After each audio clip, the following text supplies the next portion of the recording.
Hey, gorgeous people. Welcome back to our little Monday morning coffee ritual. I hope everyone had a really lovely eclipse weekend that was completely uneventful and peaceful and had absolutely nothing going on. A girl can dream. This week, moving right along, we've got Mars in Cancer, trining Venus, Mercury, and Saturn all in Pisces. We're going to do a little bit of investigating what those trines are going to feel like. We're going to talk about the eclipse and the solstice. But before we jump in, if you want to book a one-on-one astrology session with me, it's always a great time to do that. I'm currently booking through mid-May, and I'm taking time off at the end of May to go to the Northwest Astrology Conference. So, whether you're looking to track some of these big historic transits or you just want a sense of how things are going to unfold in the day to day for yourself, I've got you. The link is in the description. All right, let's get into it. I want to kick us off first by looking over some of the best comments, DMs, and messages that I received in the last week. 404 Manda 404 and Soul Strategy Therapy both commented on my equinox video talking about their Nowruz traditions, which is an Iranian practice celebrating the equinox, the spring new year. Soul Strategy Therapy says, I am first generation Iranian American. Spring equinox, which is Nowruz in Farsi, is our New Year celebration. We set an altar of various things, half seen, representing rebirth and renewal. It's a really lovely tradition, and it feels much more like the New Year or New Yeary than 1/1, January 1st in the Northern Hemisphere. I have to agree. There is so much in our history as humans to show that winter extends beyond December 31st. And I mean that literally in terms of a seasonal winter for many of us, but also the spiritual concept of frozen earth and hibernation and the dimming. Spring is a really beautiful tradition. I hope everybody had a great equinox. For my part, I celebrated the equinox in the sun with some powerful new beginnings. I did some cleaning, I did some organizing, I did some purging, and I set some intentions to step forward through that portal into the spring.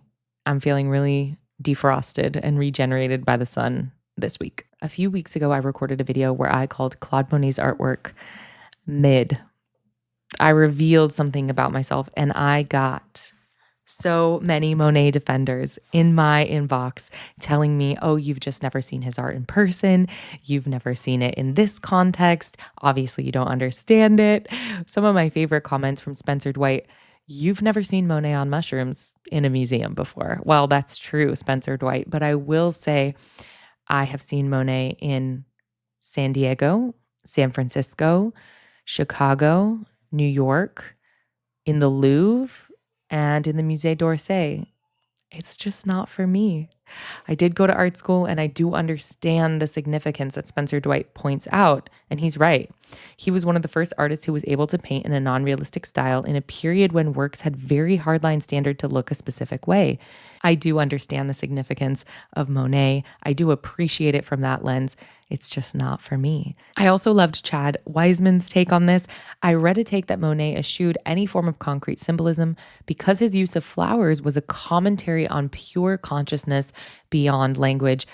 I'm guessing you would call that cope. I don't know enough to honestly say. This is one of the reasons why I really closely associate the Impressionist and Impressionism movement with Neptune in Pisces. Of course, Neptune was in Pisces during that movement, and it is a movement that focuses on pure impression, not expression, which would come later, and not literality like the neoclassical movement that preceded it.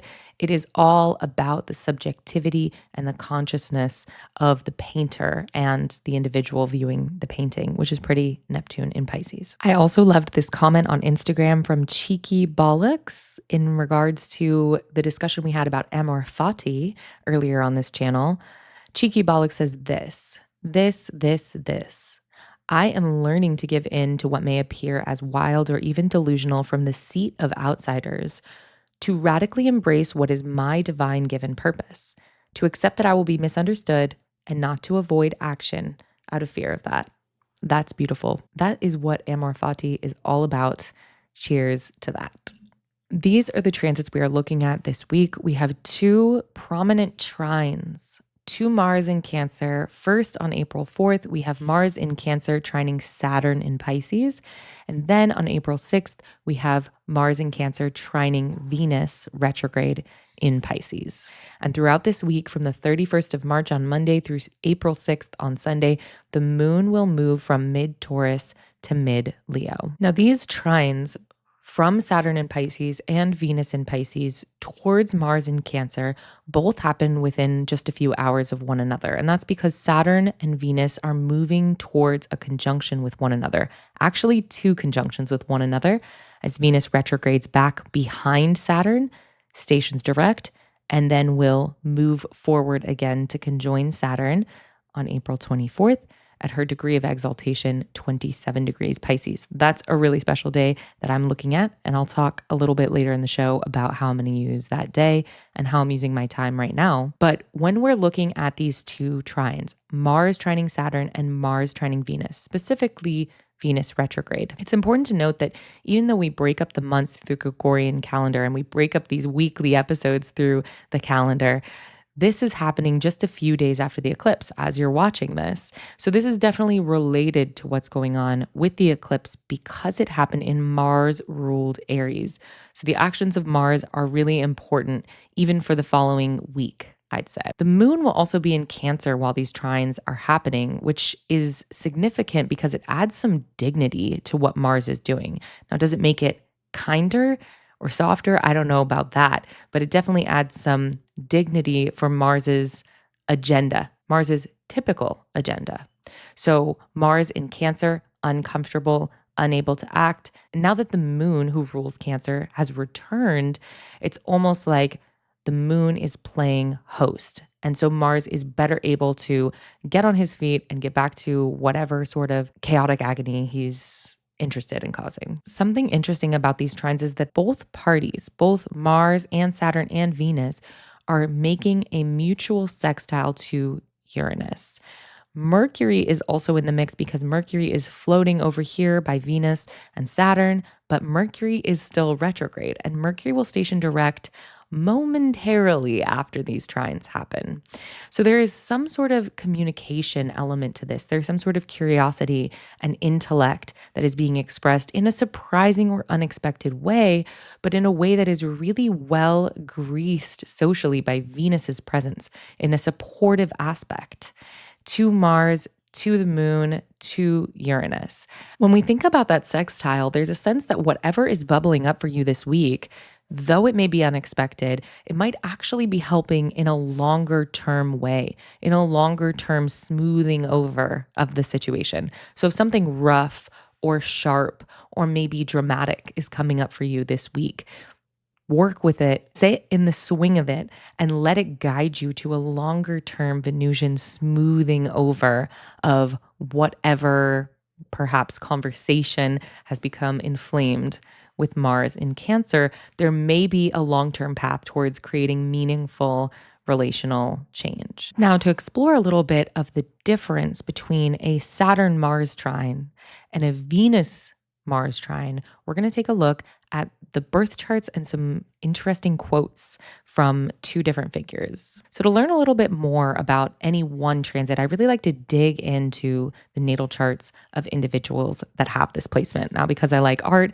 and I like music and I like movies and I like architecture, that's where my brain goes. But I want to show you the birth chart of the renowned architect Renzo Piano. We have double A-rated birth data for Renzo, so this timing is as close to correct as we can ensure. And Renzo has a really prominent feature. He has Mars in the fourth house, which is giving architect, and it is trining his Venus in Leo in the 12th house. This comes to mind when I read quotes from Renzo Piano that are like, architecture is a very dangerous job. If a writer makes a bad book, people don't want to read it. But if you make bad architecture, you impose ugliness on a place for 100 years. The weight of the consideration he's giving to imposing ugliness on a place for hundreds of years has so much to do with the collaborative spirit generated by that spicy, aggressive building of buildings and homes Mars in the fourth house, trining that Venus. Okay, here's one more quote that I think really speaks to that strong Mars on the IC in the fourth, pursuing that beautiful 12th house Venus. The pursuit of beauty, the word is hard to articulate. As soon as you open your mouth, it flies off like a bird of paradise. Beauty cannot be caught, but we are obliged to reach for it. Beauty is not neutral. Pursuing it is a political act. Building is a grand act, a gesture towards peace, the opposite of destruction. That is so spot on for that Mars making a gesture towards peace, a trine towards Venus. And just the way he talks about how beauty is hard to pursue, I think really speaks to his 12th house Venus, all hidden away up there, hard to see, find, and discern. Final quote from Renzo. I love this for exploring a Mars-Venus trine. He says, you have to accept as an architect that you will be exposed to criticism. Architecture should not rely fully on harmony. And this is important because Venus is the planet of harmony. So in that trine, he's saying, hey, both parts are necessary to create something beautiful. I do need some harmony, but I also need some criticism, and I need to be open to it and receive it because harmony and criticality work together to create a better product. That is a Mars-Venus trine. Now, for contrast, we are going to look at the birth chart of Alejandro Inarritu, who is a Mexican film director and true visual artist. He has a very prominent Mars-Saturn trine in his chart. Even though we have untimed data, we know the date of his birth, and so we can look at this. Of note, he has the Sun and Venus opposing Saturn. So some of what he has to say certainly comes through that lens. But let's take a look with the Mars-Saturn trine in mind. A standout quote for me is this one. I think every beautiful tale in the world hides the truth and reveals it little by little. That so speaks to Mars's investigating ability, the poking, the prodding, the carving away of Mars at Saturn's impassive hiding of the truth, the stoic storage of the truth that Mars is chipping away at little by little. Here's another one that I think speaks to the collaborative and partnering nature of the trine. Fear of the unknown is a great creative partner. Now, this makes a lot of sense. Saturn, I think, is the planet we would associate with something like fear of the unknown, perhaps. And in a trine aspect to Mars, there is a sense that that creative drive is really served by, amplified by, stoked by, and made more abundant, that creative drive, by Saturn and the fear of the unknown. These are just two examples of how these trines can show up. But as you can see, this trine from Mars to Venus feels different. There's a harmonizing quality, there's a smoothing, there's a beauty, there's a kindness and a productivity around it that is harmonious. Whereas this Saturn and Mars trine, the collaboration between the malefics, has more to do with a hard-edged stoking. It has to do with chipping away at that fear of the unknown. The moon, for her part, will be moving from mid-Taurus to mid-Leo this week. This is important to note always because this is the place of the zodiac where the moon enjoys the greatest amount of positions of dignity, moving from her exaltation in Taurus through her domicile in Cancer. As we have said before, especially important because Mars is currently in Cancer. And so the moon's dignity tells us something about how Mars is being dignified or perhaps not dignified and stoked and inflamed. The moon has some really good dignified positions this week. So how am I, as a pagan, animist, astrologer, human, going to be using this week?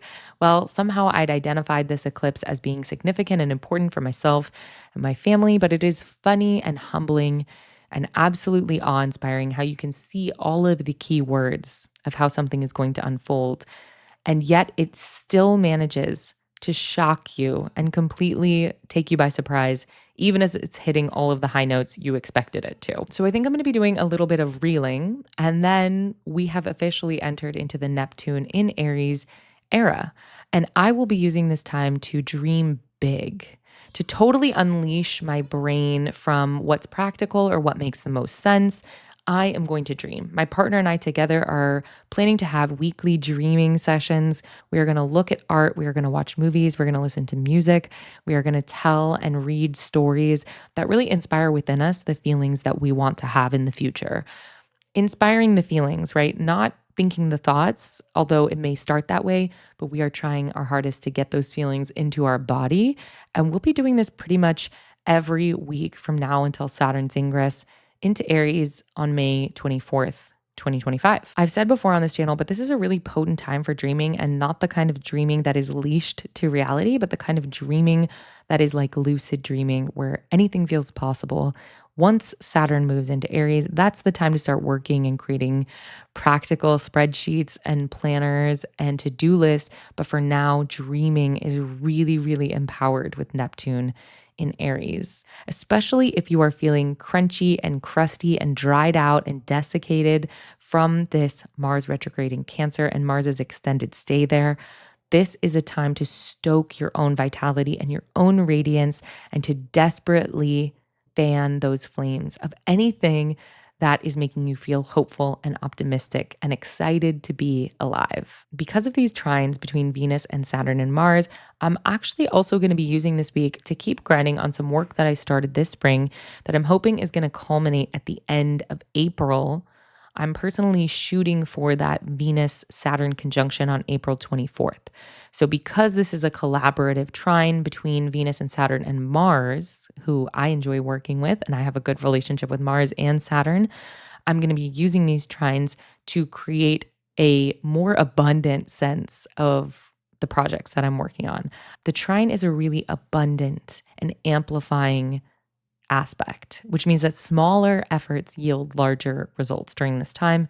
So I'm going to be using this as a work week for designing my new website and my new branding, which I hope will launch at the end of April, along with a title for this very show. It's official.